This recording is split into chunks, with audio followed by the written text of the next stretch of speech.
excited today. A little bigger crowd today for whatever reasons, huh? But, well, you know, after looking at the last game, we did some really good things in the game. I think we built some momentum in terms of this time of the year. That's what you'd like to do by playing well, executing well. Obviously, always things that we can improve on both sides of the ball and on special teams. But and we'll certainly look at those things and try to get them corrected today.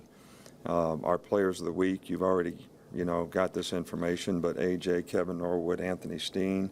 On defense, Jonathan Allen, Landon Collins, C.J. Mosley. And, you know, C.J. keeps, you know, moving up in some of these awards, which is great for him. Special teams, D. Hart, Christian Jones, Reggie Ragland, Geno Smith, and Alti Tenpenny. From an injury standpoint, I think the only guy that will hold from practice today is R.E. He will practice tomorrow. We're just going to give him one more day.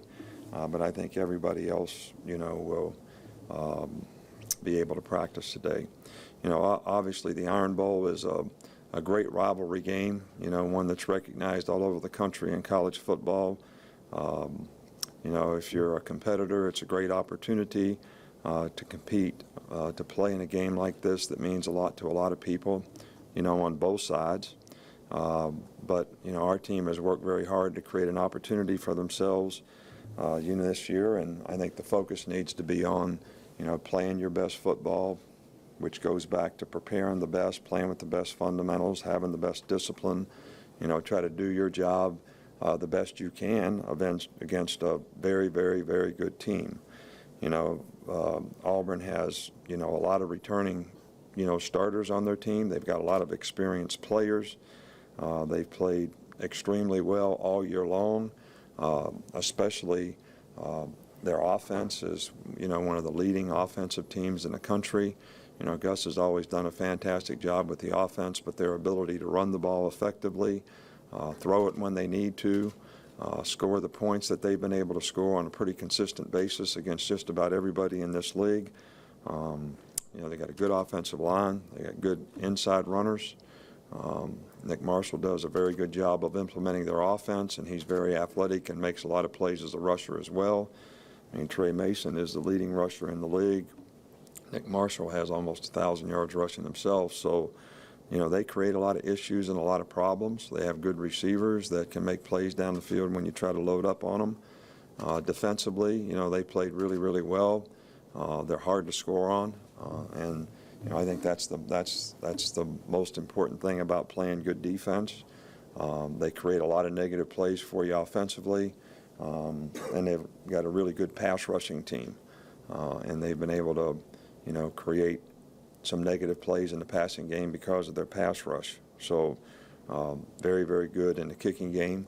You know, most of the time the guy kicks the ball out of the end zone. They have very few punt return yards against them all year long. They do a good job on their coverage team, so they got good specialists. So all the way around, you know, this is a very, very good team, and I think their record, you know, sort of reflects that.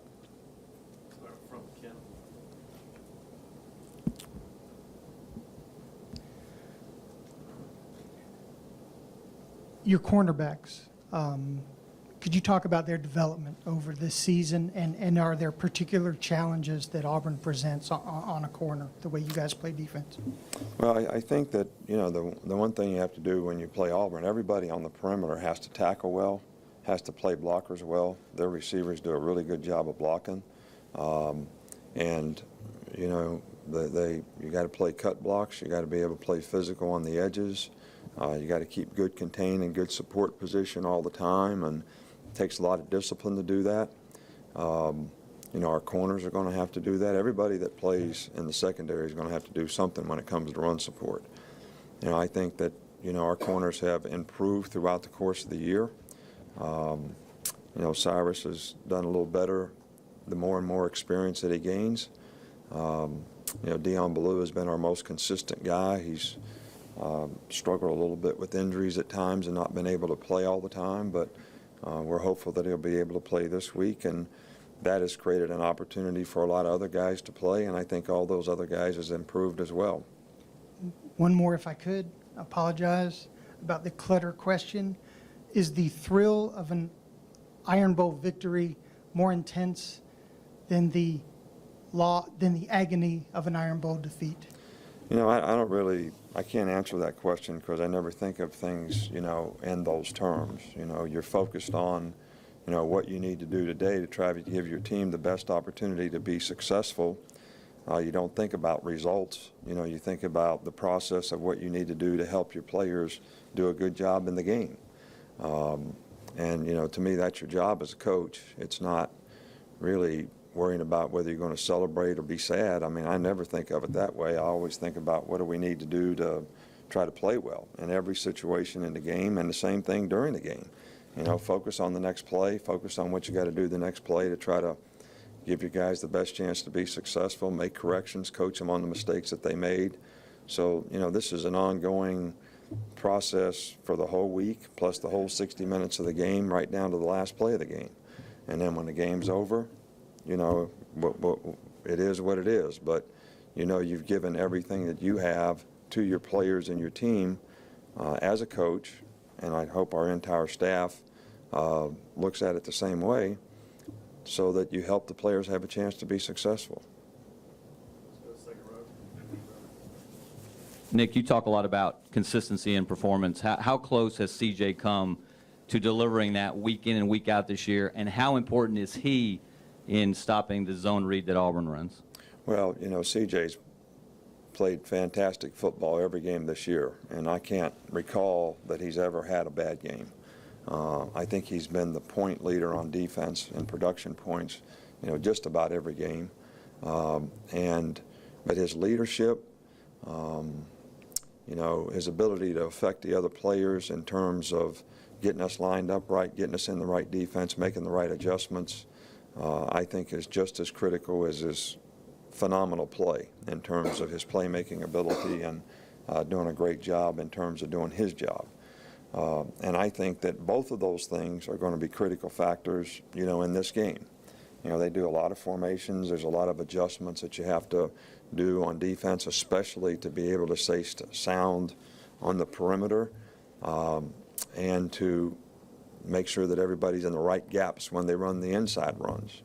And they're effective at doing both. And he's the guy that's going to try to adjust that defense all the time to try to get us in the right spot.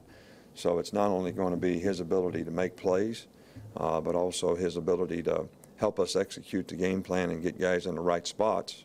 And you got to do it at a fast pace. And I think the experience that he has will hopefully help us do that.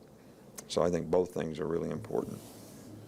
From the beginning of the season until now, what improvements have you seen from Nick Marshall, and what challenges does he present? Well, you know, I think the guy has really played well all year long. I think he's playing his best football of the season of late in terms of, you know, his confidence in executing the offense, the knowledge and experience that he has in executing the offense. Probably the number one challenge that he presents is just his physical ability of being a phenomenal athlete who is a great runner with the ball, but also a guy who has got good touch and can make plays in the passing game. So you certainly can't say, okay, we're just going to stop this guy running. And, you know, he's made a lot of big plays, and he's especially good deep ball thrower. So, you know, that in and of itself, you know, creates a lot of issues and a lot of problems if you're a defensive player. So I think the guy is one of the most talented guys, you know, in our league at his position, even though his style may be a little bit different relative to what he does for them and their offense. He's effective as anybody as we play. Both teams have been good in red zone defense. I wondered, is that just a product of playing good defense all the time? Is there something to being very good in that area defensively? Well, you know, I think it's something that you try to emphasize and work on with your players.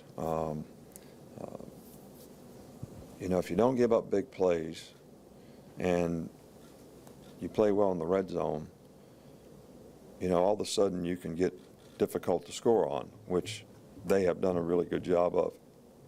And that's what we try to do as well.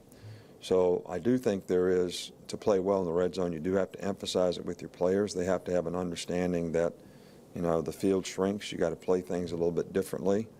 And I think they do a good job of that. And, our players have done a fairly good job of that this year as well. You've talked before about the Bluegrass Miracle effect, and obviously Auburn had a similar play in their last game. What do you remember about that game against Kentucky and about how your players responded in the next week and going forward? Well, I think there's a big difference in those two games. First of all, I thought when we played at Kentucky, we didn't play a very good game. I think Auburn played a very good game against Georgia. All right, and and they made a play at the end of the game that won the game for them. So I just felt like we didn't play a very good game at Kentucky, and we got kind of lucky to win, which to me was not a good thing. But in their case, they played a very good game, and I don't think they were lucky to win. I'm not saying that at all. And they really probably deserved to win the game based on how they played in the game, and they got rewarded for it in the end by making a big play. Coach, a couple of Thanksgiving questions. First of all, tell us what you're thankful for, and tell us what the plans are for the players in relation to Thanksgiving holiday. Right. Well, I give thanks every day for a lot of things. First of all, to have the opportunity to do what I do, which I love to do, but also health, also, relationships, which as you get older, they become more and more important, to you in terms of friends and family and, people that you have a lot of gratitude for the relationships that they have. We've obviously been, very blessed and very fortunate to be able to have a lot of things, but we also try to share a lot of those things with other people so that, they may have a little more comfort in their life because having compassion for other people is, I think very, very important. So all those things I'm very thankful for. What we do with our players is we move practice up a little on Thursday, so the guys that live, a couple-hour radius from here could go home for Thanksgiving. And then we have the other players that don't have the opportunity to go home all come to the coach's house, and we usually have 12 or 15 at our house that have Thanksgiving dinner with us, and some of the other coaches do the same thing with some of their position players. And then we have Thanksgiving dinner on Friday when everybody comes back before we get ready to leave.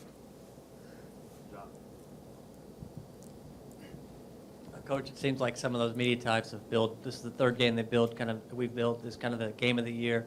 Your team how much does experience you guys in having these hype games come into play that kind of helps people focus on the things they need to focus on? Well, I can't really answer that. I mean, probably a little bit different for every guy based on their experience, knowledge. Guys that have played in this game forget anything else about this. This is Alabama-Auburn game, so it's the Iron Bowl. So that in and of itself, makes this a very emotional game. But, we just try to emphasize with our players that you got to focus on the right stuff so that you can go play your best football. And if there was a better way to do it, we would already try to do it because we've already had some other big games. All right, so we need to go out there, and it starts with your preparation and your mindset in terms of how you go about preparing so that you can recognize and do the things that you need to do to be effective at playing your position. And at the end of the day, it will probably come down to the team that executes the best, in the game will have the best opportunity to be successful. And can you talk a little bit about AJ's consistency from week to week, but also just within the games where he just kind of stays even keel and everything? Well, I think it's really important, at his position that he sort of stays in the moment and stays even keel, that you can't, get too emotional when you're playing quarterback or sort of get out of, that the rhythm that you have and start thinking you got to force things or make plays or do something out of the ordinary I mean, I think that's when you make emotional decisions, which probably aren't always good decisions, and sometimes can backfire on you. And just got to keep focusing on taking what the other team gives.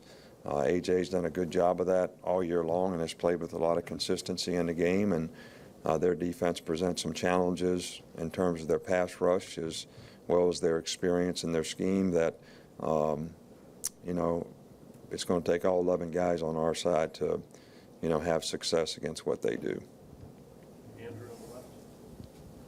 Just looking at your defensive line this season, what have they done, those guys up front, what have they done to help you be one of the best run defense teams and set up guys like CJ to make those tackles? Well, I think our up front guys have done a good job of, striking blockers and playing gaps and trying to stay on the line of scrimmage and not allowing a lot of movement up front. I think that's probably the key to the drill.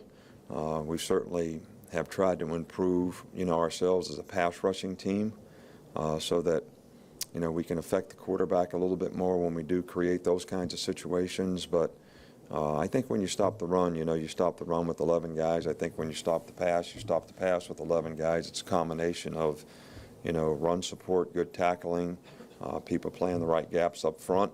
And our front guys have done a good job of that. And when you play pass defense, it's a combination of affecting the quarterback with pressure in the pocket so he can't step up, and good coverage, technique in the back end. And, at times we haven't done that as well as we'd like. We've given up less big plays lately, but that's something that we have to focus on, is not giving up big plays, because whether they're, some kind of trick play, usually comes down to discipline, eye control for the guys that are involved, and we need to do a better job of that. And hopefully, as we've gained more experience, we'll be able to do a better job. Coach, how does Auburn use the fullback in their offense, and how does that sort of differentiate them from some of the other spread offenses you face? Well, their fullback is a fullback, and he does a really, really good job of blocking. And even though, there's still a lot of 3 wide-out type sets, regardless of the personnel group that they have in the game, their fullback is in the backfield, and he has got a blocking assignment on about every play. And I think does a really, really good job of executing for them.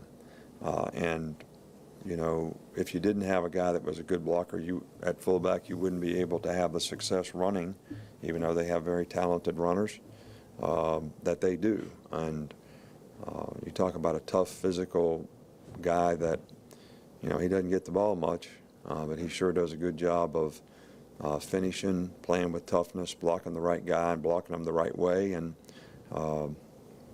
that's can't say enough about what that guy does for them. Coach, with Trey over here, Coach. Okay. Coach, with Trey Mason, obviously one of the best backs in the SEC. What makes him a special player? And 2, how much does the read option help him, because you don't know whether Nick has it or Trey has it? Well, I not to take anything away from either player, but Trey Mason to me is a really good physical, can make you miss, hard to tackle, very, very good inside runner, but also has the ability to bounce outside and make plays on the perimeter, which he's done on many occasions this year. But he really churns and tries to get extra yards after contact, which I think is always a great sign. I think that anytime you have a quarterback who is a threat, all right, that's sort of seeding the ball and can pull the ball or whatever, it makes the defense a little bit more cautious, all right, about being responsible for that guy. And I don't think in any way that minimizes the quality of player that Trey Mason is, because he's a fantastic player. But at the same time, it does make them a more difficult offense to defend. All right, thank you.